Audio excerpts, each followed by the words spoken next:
Hello folks, and welcome to a new video by me, Carlzor. This one is Saintrooper, I guess is how you should pronounce that.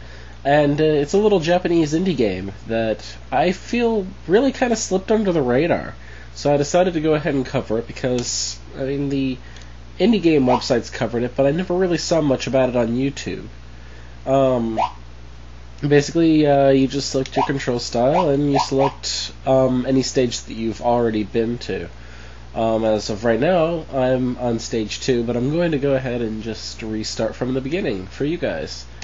Unfortunately, in the intro, you can't really tell much about what's going on. It looks like some stuff crashes together, and some guys are sent in to go and look at what happened, and they're looking at something, and then this happens.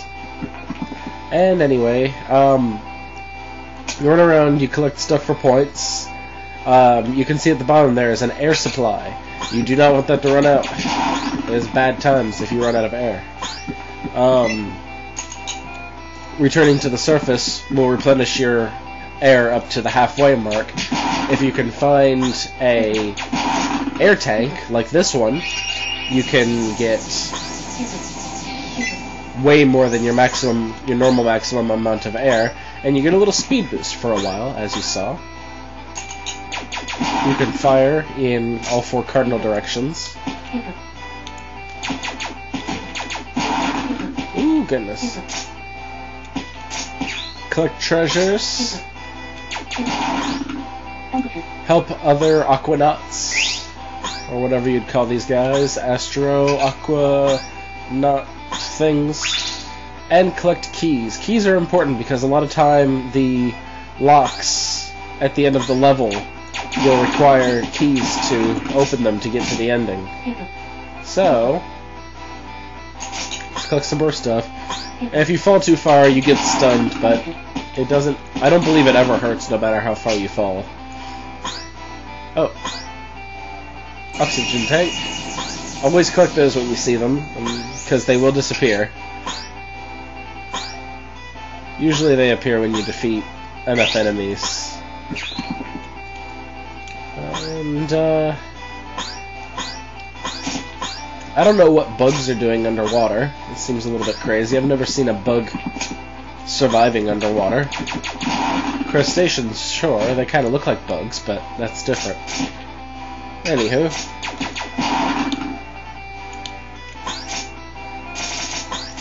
Oopsie. I thought that I had that. There we go. Now we want to drop down in here. Unfortunately, the music is pretty repetitive.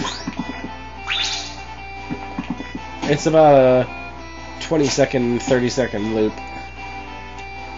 It's not bad, but it gets annoying after a while. Oop. It's best to avoid touching enemies as much as possible. You don't want to lose hearts. More life is pretty uncommon to come across. Also, if they shoot at you, don't get shot at.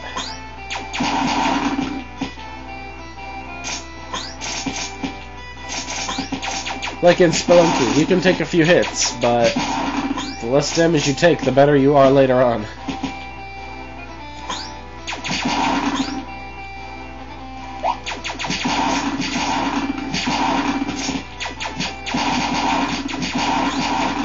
Something that's not like Spelunky, though, is that these levels are not procedurally generated. They are exactly the same every time. Got a little bit of a speed boost there from having fully maximal oxygen for a while.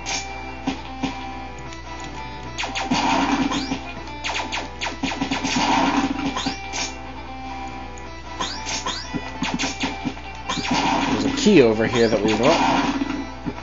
A silver key. The color of the keys do matter, you'll see at the end of this level. I just realized that since I didn't look at what time I started recording, I have no idea how long I'm going to be recording for. Oh well. We'll figure this out some way.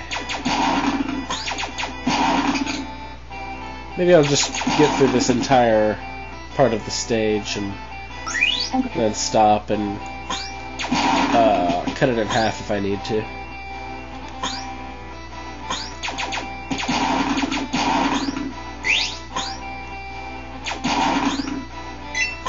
Let's see, is there anything up here that I needed?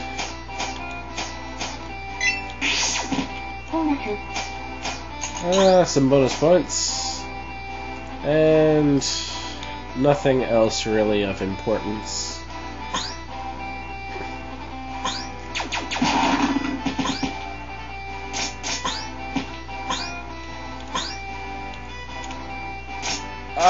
No, don't get hit. Okay, thank goodness. It's pretty easy to avoid getting hit. There are some situations where you gotta be pretty careful, though. You really just don't want to screw around. If something looks risky, don't do it. By the way, sorry if I sound like crap. I'm sick again. I usually don't get sick very often, but there you go. What can you do? And, oh, I needed some air. Let's see, do I have enough keys to get out of here? I do. I could go down and get that stuff, but I'm not gonna. Not gonna worry about it this time. And, on that note, I'll go ahead and, is there a way to pause? Actually, I don't think there is. So, I'm going to just stop the recording here. The game might be paused since it's not in focus. And anyway, I will see you all soon.